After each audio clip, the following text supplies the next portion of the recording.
and bias against Israel in the media. Is there anything new about today's phenomenon of fake news as it relates to Israel and the Middle East conflict? And how has social media impacted how fake news and media bias spreads? Thank you for that question, Abra. And it's an honor to be here with my co-panelists, and thank you to everyone in the audience for joining us today. CAMRA, or Committee for Accuracy in Middle East Reporting in America, was founded in 1982 during the First Lebanon War, and I've been with the organization since 1999. That's before the beginning of social media. So I can say with 100% certainty that there's nothing new about fake news. And I'd like to give you some examples. Going back to 1994, there was an aspiring student journalist at Arizona State University who wrote a first-person account that she published in her campus newspaper describing how she herself saw Orthodox Jews stoning to death a paraplegic Jew for using his electric wheelchair on the Sabbath at the Western Wall. And she wrote with great intensity and detail about the smell of the blood and seeing the poor man fall from his wheelchair dying. And the entire piece was 100% fabrication. But it's not just the amateurs who were peddling in fake news back in the 90s. It was also the New York Times. There was a piece in 1994 which reported that Palestinian men in the Gaza Strip were arrested for carrying slices of watermelon because the fruit bears the same colors as the Palestinian flag: green, white, and red. I kid you not. I have it right here. The Times was forced to retract this preposterous story. 1 decade earlier, in 1983, the New York Times, again the paper of record, published a series of stories about hundreds of Palestinian girls in Tulkarm and in Jenin who fell ill with symptoms of dizziness, nausea, troubles with their vision. And it was a whole series of articles in the Times. The first of the articles said that the girls were poisoned, stated that as fact. And indeed, the Palestinian accusation was that Israel had used poison gas on these children. Well, the Israeli Ministry of Health launched an investigation, followed by a separate investigation by the American Center for CDC, for Disease Control. And both found that no organic substance caused these symptoms and that they were the result of mass hysteria. Again, the New York Times was forced to publish a lengthy editor's note, both fixing many factual problems and also acknowledging that there had been serious lapses in fairness, perspective, and balance. So, social media is not a necessary condition for fake news, but it certainly is a rich environment allowing fake news to thrive, and it's also an amplifier. Social media has drastically, profoundly changed the landscape of news coverage. To the extent that it's hard sometimes to draw a line between traditional news coverage and social media coverage, social news. For instance, the New York Times, when I started, was basically just a print newspaper with a website that wasn't very influential back in 1999. It was less read than the print publication. Well, the opposite is true now. In addition to the website, the New York Times has many blogs and multimedia features, and it has a presence in Facebook and Twitter. And many of the Times journalists also have their own Twitter and Facebook feeds that they use for professional purposes. So it creates a lot more noise and also a lot more space for things to go wrong. And they do go wrong.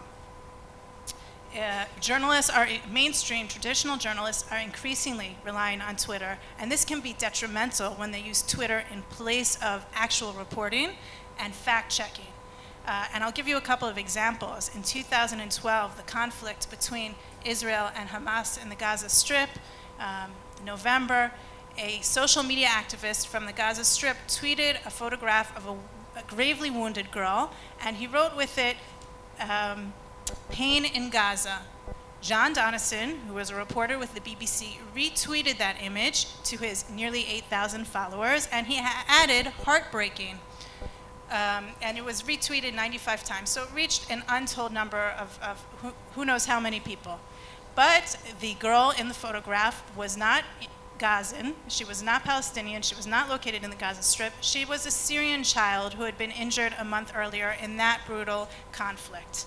Another example, May 2014, Haaretz, which is influential, at least in the English language, Israeli daily, published a completely bogus headline, both online and in print, which stated, Lag BaOmer in Hebron, settlers torch Palestinian orchard. Lag BaOmer is a Jewish holiday which is often celebrated with bonfires. Now, if you read the actual article that went along with this headline, you would see that there is zero truth to the headline. The community had lit a bonfire in a clearing next to an orchard, and no trees were burned. The only thing that was burned was Palestinian and other flags. But that did not stop Peter Beinart, an American journalist, from retweeting that false headline. He didn't even take the trouble of reading the story that he was tweeting, a journalist. And he exacerbated the falsehood by adding to it, Lag BaOmer pogrom. In other words, massacre or mass persecution based on ethnicity. And he has 23,000 followers. Well, Haaretz was compelled to correct its headlines and Beinart to apologize. There was an interesting article a few days ago in the New York Times by Farhad Manjour in which he talked about how Twitter is making news dumber. It exacerbates groupthink, and coverage of the Israeli-Palestinian conflict has in any event already been plagued by herd mentality for at least a couple of decades, so this is troubling to understand the impact now of Twitter on top of it. He also points out that Twitter allows for anonymity, and therefore it's awash with bots, which are fake people who are manipulated, who are used by real people to push misinformation, propaganda, or a political agenda. And one Oxford University professor referred to this as manufacturing consensus, which means to create the illusion of popularity around a particular candidate or political idea. And we saw this play out on the ground exactly with the coverage of the Iran deal. I don't know how many people here saw or read the interview with Ben Rhodes, who was President Obama's Deputy National Security Advisor. He had a very revealing interview in the New York Times Magazine in March 2016, in which he acknowledged that he created an echo chamber to drum up sympathetic media coverage and create an internet buzz in favor of the Iran nuclear deal. So this is all occurring against the backdrop of news organizations cutting back on their budget for foreign media coverage. That means less staff, less diversity, more reliance on wire services, and at the same time, Foreign Desk is not likely, there's a huge temptation to not send a journalist out in the field on the ground to ferret out little known facts or find a really interesting story that's not being covered elsewhere. Instead, there's a temptation to look at Twitter and what is the trending topic at Twitter. This is a determining factor of what will drive the news agenda. I had a couple points about positive aspects of social media, if we might not have time for that right now, okay. Maybe we can revisit it after. So on the upside, and I think that Mark Zell alluded to this, when the mainstream media is not functioning properly, social media presents an opportunity to bypass the mainstream media.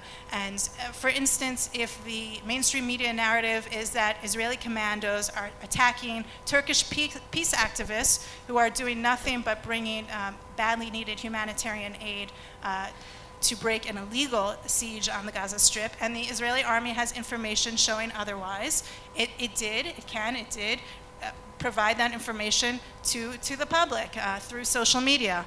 We can also use social media platforms to appeal to a journalist's sense of fair play. They become much more accessible to us given their Twitter presence, and or name and shame them. And we can use this tool, leverage it to prompt better media coverage. We do it all the time. We did it with Ben Rhodes, who was the echo chamber Obama official. He appeared in the NewsHour in December claiming, and this is fake news, that Israel is constructing tens of thousands of new settlements. Israel has not built any new communities across the Green Line in some 2 decades, and has a total of just over 200 what are called settlements and illegal outposts combined. So he was way, way off, and this we were able to publicize on social media. It went viral, and it compelled the ombudsman of PBS to call on NewsHour to correct the falsehood. And just this week, one last point, just this week again, we were able to use Twitter to call on Huffington Post Arabic to correct a lot of misinformation about Israel. They did correct, including the false claim that many Israelis, all pro-settlement Israelis, aspire to a greater Israel from the Nile to the Euphrates. So Twitter, this was retracted in this Arabic publication, Huffington Post. This is a product of Camera's new Arabic department. So it can be a vehicle for promoting more accurate coverage as well. Thanks.